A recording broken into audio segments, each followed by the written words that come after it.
Every Nigerian must be instrumental to the growth and development of our nation through the use of innovative energy and idea to lead and initiate policies that will sustain the economy and enhance good governance.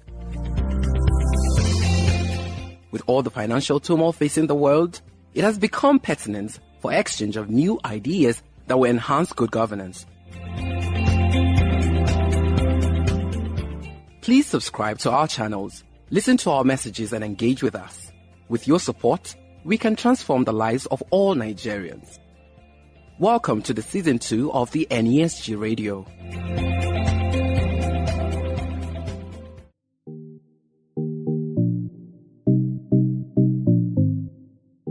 Hello and welcome to the NASG Radio. I'm Francis Jacob, your host for today's podcast. We will be discussing the milestones and prospects of the NASG National Assembly Business Environment Roundtable. By way of an introduction, NASSBER is a partnership between the National Assembly, the NASG, and the Nigerian Bar Association section on business law. The Roundtable provides a platform for the legislature and private sector to engage and take action on a framework that will improve Nigeria's business environment. I have the NASSBER team with me to discuss this very valuable subject. Nsikan Essien is the team lead, NASSBER operations. Ochochi Ajay Inalegu is the private sector liaison for NASSBER, while Ogechi Obasi is also the Roundtable's analyst. Nsikan, Ochochi, and Oge, you're all welcome. Thank you. Thank you, Francis. Thank you, Francis. All right, Nsikan. So we'll kick off with you. You've been a team lead and you've been on this project for quite a while. So we'd like to kick off with, could you shed more light on NASSBER and how it partners the National Assembly and the NBA section on business law to achieve its strategic objectives? Thank you very much, Francis. I'm happy to be here. So maybe what I should do is first of all give some background to how NASSBER was created. So, at the 21st Nigerian Economic Summit, which was held in October 2015, it had as a general theme, tough choices, achieving a competitiveness, inclusive growth, and sustainability. So there were conversations around, the state of the economy, against the backdrop of a looming economic crisis and the fragility of our macroeconomic environment. So this was then followed up by, having the 8th session of the National Assembly Commission, a comprehensive review of the institutional, regulatory, legislative, and associated instruments that affect businesses in Nigeria. And we had the support of the Enable 2 program, which is a UK DFID program. And the team lead, doing this review was Professor Idonije at that time. So in 2016, all this culminated to having the National Assembly Business Environment Roundtable established, as a partnership between the Nigerian Economic Summit Group, the Nigerian Bar Association section on business law, and of course the National Assembly, basically to be a platform for the legislature and the private sector to engage, deliberate, and act on basically a framework that will improve Nigeria's business environment through review of relevant legislations and provisions of the Constitution. So as NASG serves as the secretariat of NASSBER, and NASSBER has about 12 thematic areas and over 130 experts cutting across all these thematic areas. So we basically handle the operations of NASSBER. So it's basically between these three institutions, and this initiative has led to very remarkable legislative reform. A good example is the Companies and Allied Matters Act, which basically revamped the ease of doing business and brought an end to, the previous law, which had been in existence for 30 years. So we've worked together with the NBA, SBL, and the National Assembly. And I think in the past few years, we've achieved quite a lot, basically ensuring that we provide technical assistance and, and ensure we have stakeholder engagement and advocacy, all towards legislative reform that can unlock the business environment. Thank you very much, Nsikan. Thank you very much. That's very insightful. And now the key word there is enabling business environment. I'm interested in why is an enabling business environment so critical for NASSBER? most people would like to know. So basically I always like to, provide some background using like a layman's, illustration. So I'll usually use like a seed, to say basically, like a seed, if you have a seed and you use it as a representation of a business idea or maybe an entrepreneurial endeavor, the seed would hold, the potential for growth and success. However, that seed, for it to flourish and to thrive, it will need some specific conditions and factors. So you would, just like a business will need an enabling environment. So in the case of a seed, you'll be looking at things like having nutrient-rich soil, sunlight, water to germinate and grow. And for the businesses, an enabling business environment basically provides that necessary condition for businesses to thrive and contribute to the overall economic growth and development of a country. So in a sum, I'll just say an enabling business environment basically is set up to, provide support to businesses, particularly, I always have a preference for nano and MSMEs, because I feel they need a lot of attention, and there are a lot of elements that go into enabling the business environment. I'll start off with things like having a legal framework, an effective legal framework that is transparent and basically has some form of clarity. What this does is it ensures that there's fair competition, and it protects intellectual property rights and provides a predictable business environment that encourages foreign investment. As you know, investors can easily predict, if they can't predict their returns, they become a bit weary of a business environment and will just apply the theory of wait till they see what happens. So the business environment, when you say you want to enable a business environment, there are other elements. You would look at things like the infrastructure, access to some form of reliable and modern infrastructure like transportation, the energy supply, telecommunication, internet connectivity, and all of that. Because when you have these things in place, basically it helps with an efficient, efficient trade, communication for customers, and basically it helps businesses to operate at very reduced cost. We also one other thing that I consider really crucial for the business environment is, the availability of diverse financial services, ensuring that there's access to credit, and ensuring that, we can allow for, some form of flow of finances, venture capitals, and banking facilities that help small businesses, to thrive in the business environment. Because what this does is it also encourages job creation, which in turn builds the economy. And for a business environment to thrive, you'd also need things like to enable that business environment, you need to have the right human capital development. So a skilled workforce is essential for productivity, innovation, competitiveness. And there are quite a number of other elements, but I think due to time, I would just maybe say, ensuring that we have proper trade related policies in place, and ensure that we put in place frameworks that allow for innovation and research, because all this would foster economic growth and development, which helps Nigeria as a country, to be globally competitive, which I think is the main aim of all of this. Thank you.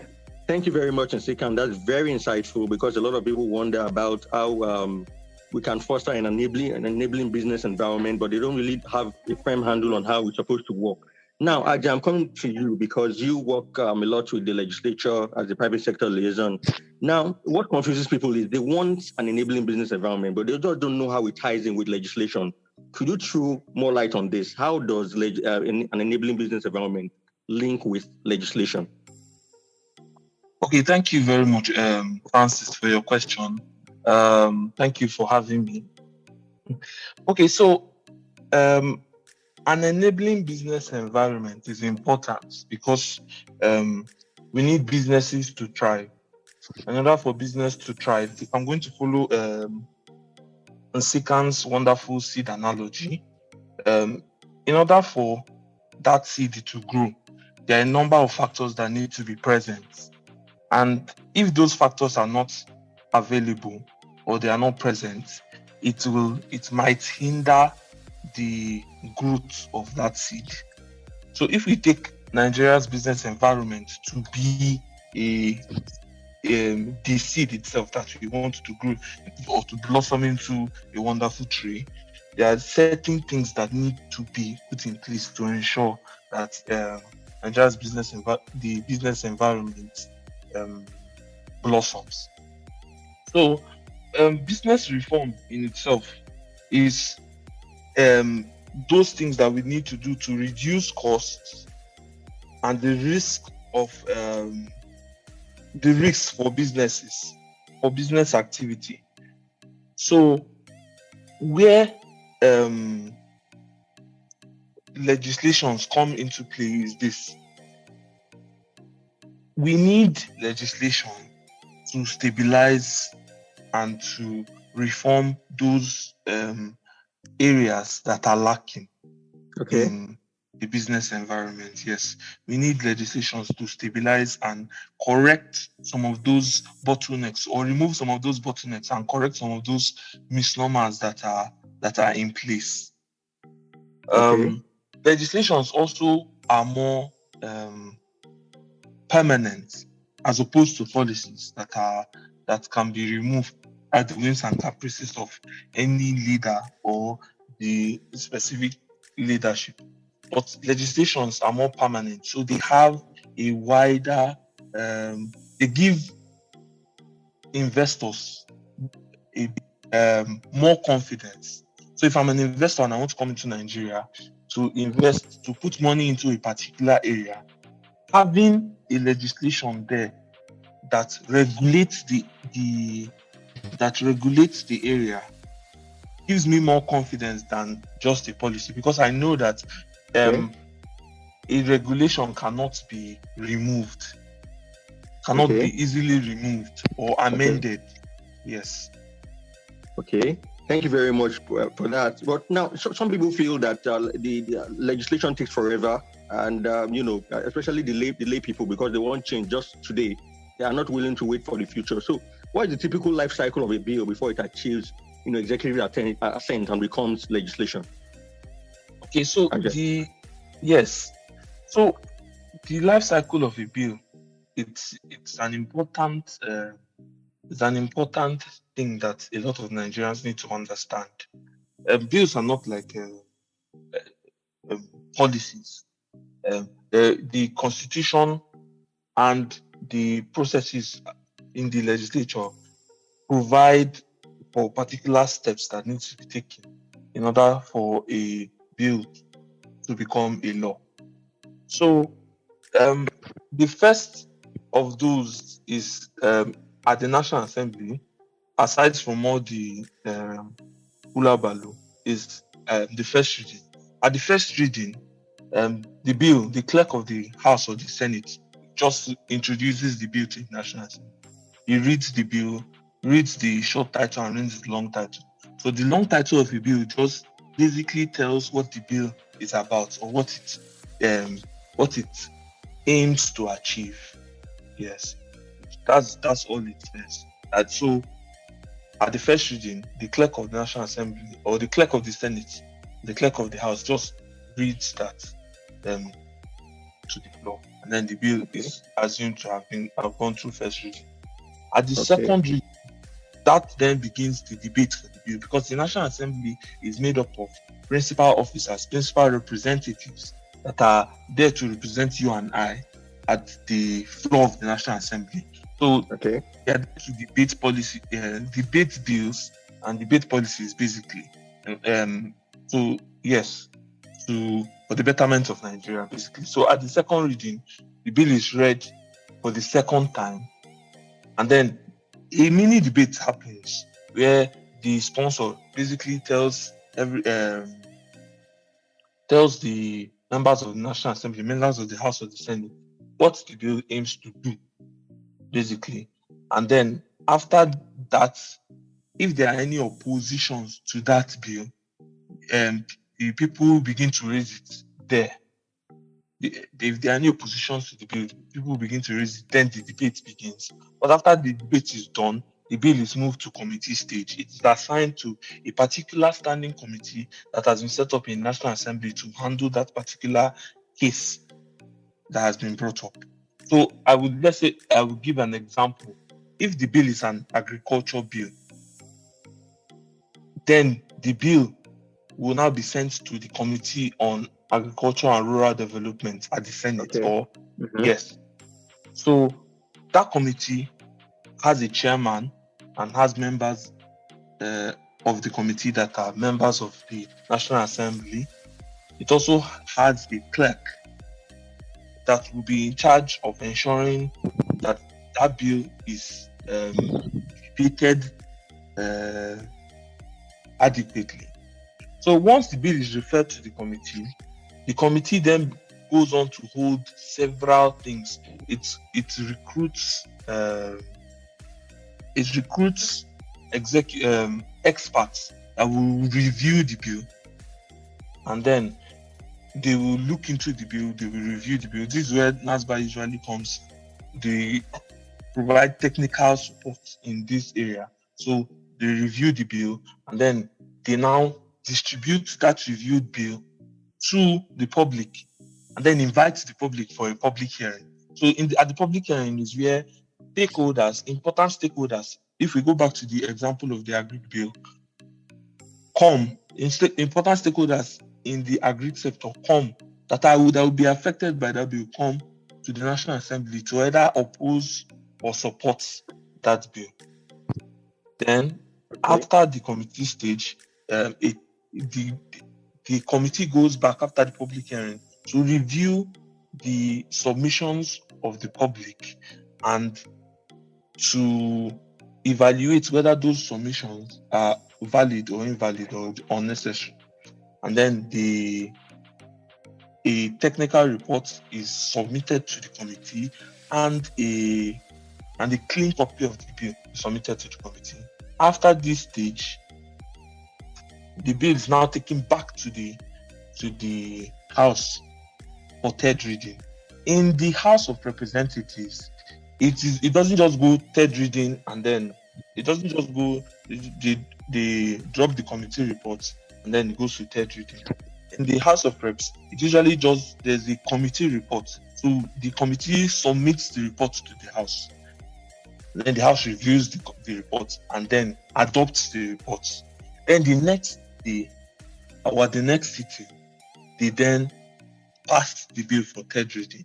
But in the House, in the Senate, my apologies, in the Senate, the bill can be, the adoption of the reports and the third reading can be done on the same day. Yes. Oh, so thanks, Ajay. But that sounds like a lot of processes. Would the layman be correct to say it takes forever to get bills to executive level? What's the typical time frame for all of these processes to be achieved and understood? Yeah, so it depends on the amount of stakeholder will for the bill or the importance of the bill. Some bills take as little as, let's say, 3 months. But some bills take as long as, like the PIB took almost 19 years. That means it ran through several assemblies. You know that before it became a PIA, that's the Petroleum Industry Act. That's right. So, yes, it depends on the importance and the complexity of the bill. Oh, wow.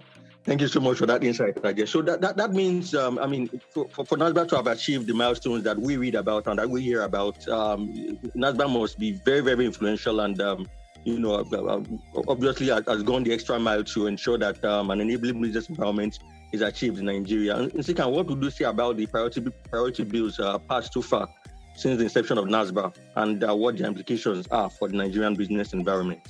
Okay, thank you very much, Francis. So NASSBER has, over time, had some priority bills across some key, thematic areas. I would love to mention them, but that would take a bit of time. But maybe I should just mention a few. So we have the trade, human capital development, institutions, investments, regulations, financial services, public finance and taxation, among others. And our support has led us to, since 2016, identify this priority legislation and that we feel would unlock the ease of doing business in Nigeria. And it's not like we just went out and just started identifying. We did a proper analysis, an economic impact analysis. We carried out enough research data to identify what we think would unlock, growth for the country. So one of the bills, I think, and I keep reiterating, is the Companies and Allied Matters Act. It was created to remove, in 2020, the Companies and Allied Matters Act was passed after 30 years of having the 1990 Act. That's a long time, for businesses. Yes. And so for what this did for it did a lot for the whole community, for the lawyers, for the businesses, for MSMEs, it literally just unlocked the whole space, and like every other legislation, it might have one or two issues, which with time get sorted with amendments and all of that. So, but this act, what it did was it removed the procedural restrictions and bottlenecks that make both the formation and operation of a company difficult, and basically fostered a climate for the micro, small, and medium enterprises in Nigeria to do businesses better. And basically, what this does for the country is it improves our GDP, reduces unemployment for our youths. So this is one of the CAMA remains one of the bills we like to mention because we're actively involved in it.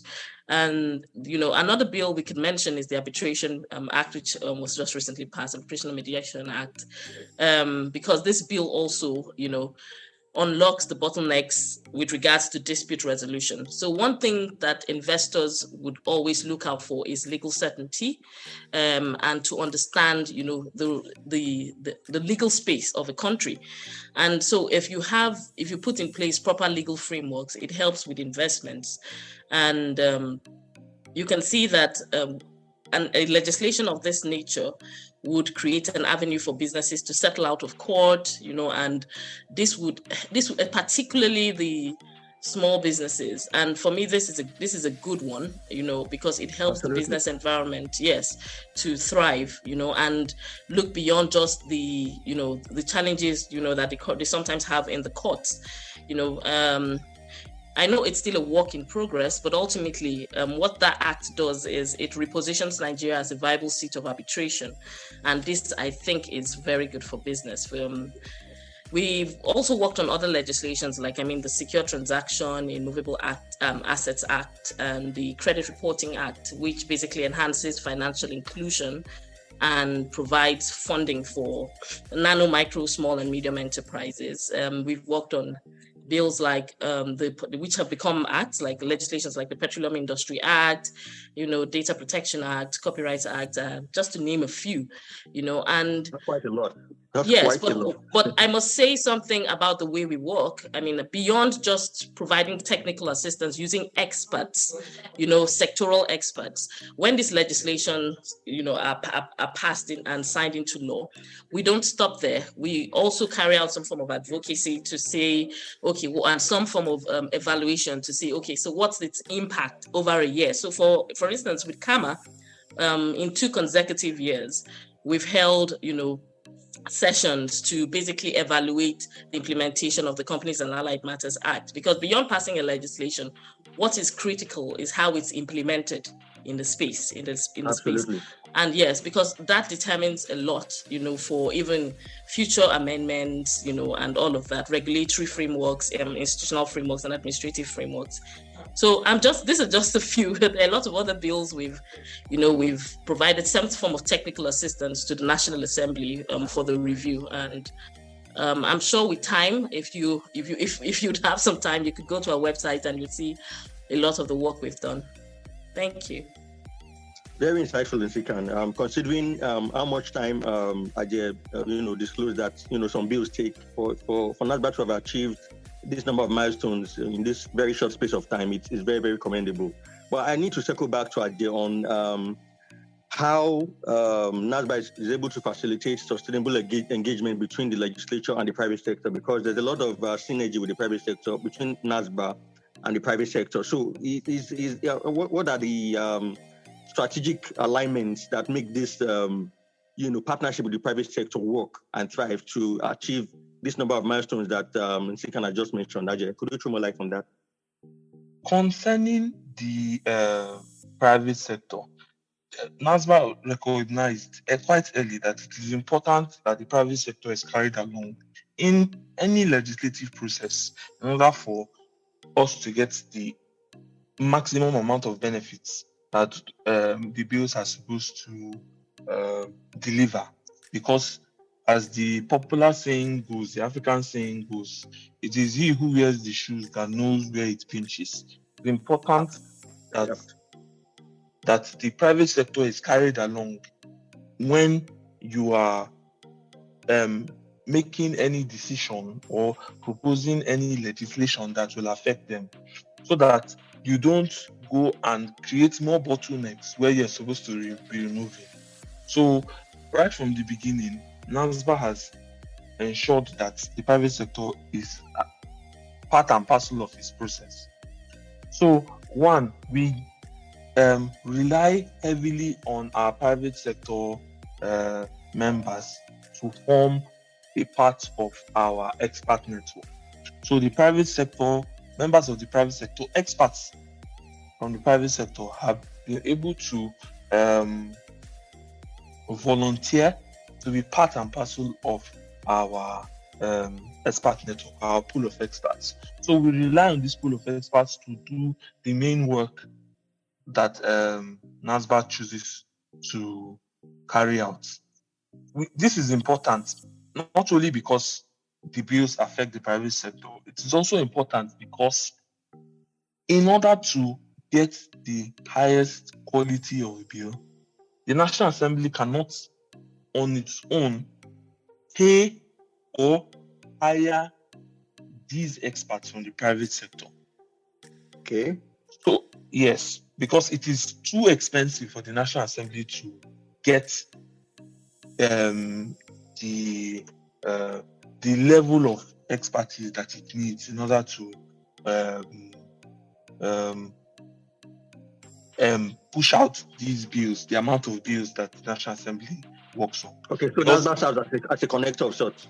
Yes, NASSBER serves as the connector between the private sector and the National Assembly in order to ensure that the work is done perfectly and with the right set of minds. So we rely heavily on our group of experts, and we act as a connector between the public sector, which is the National Assembly, and the private sector, which is in literally the private sector. So, thank you so much, Ade. That helps, because it actually dovetails into my question for Oge. Oge, you deal a lot with the thematic leads. I'm just interested in knowing how the specific thematic areas that NASSBER has identified, how it facilitates the strategic vision of the roundtable. Could you throw more light on that, Oge? Thank you, Francis.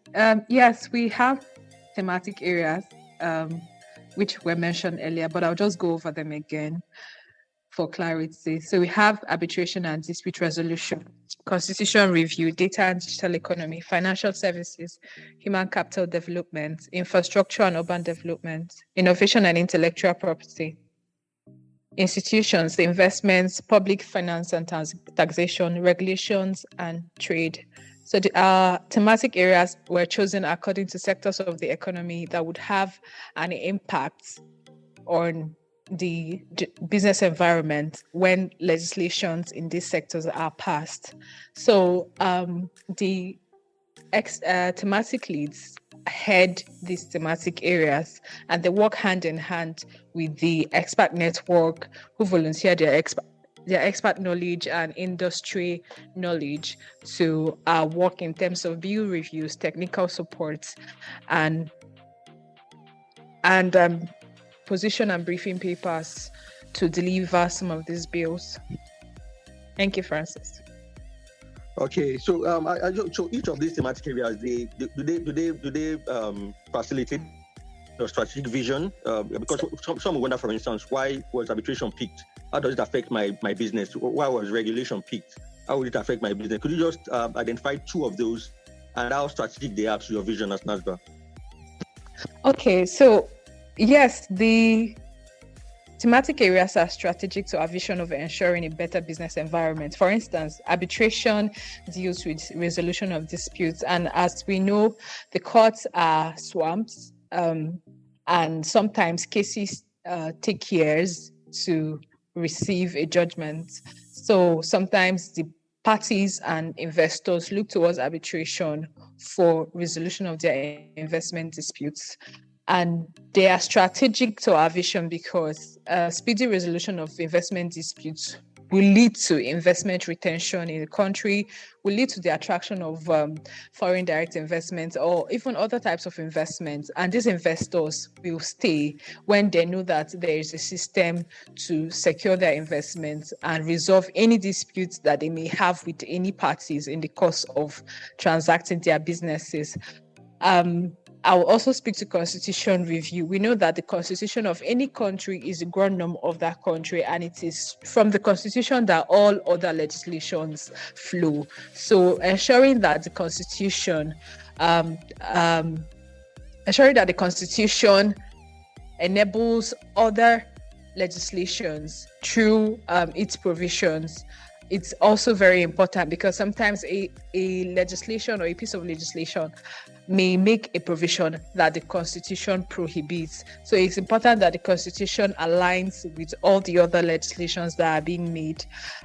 Financial services is also a critical aspect of the business environment. This is because, of course, money needs to move around, and therefore legislations that ensure easy access to finance, ensures security of your deposits, also ensures that you can access loans or at good interest rates are also very important. Financial services also manages payment systems, electronic payment systems. We know that the world is going digital at the moment, and we are embracing the cashless policy. So it's important that legislations that ensure that people can transact electronically without any problems of fraud or misappropriation of funds is very important. So this is just to speak to three of our thematic areas and how they are strategic to ensuring a better business environment. Thank you. Thanks so much, Ogechi. It sounds like, I would even like to join as well as, members of the public. But just in case they are interested in becoming members, how do they go about it?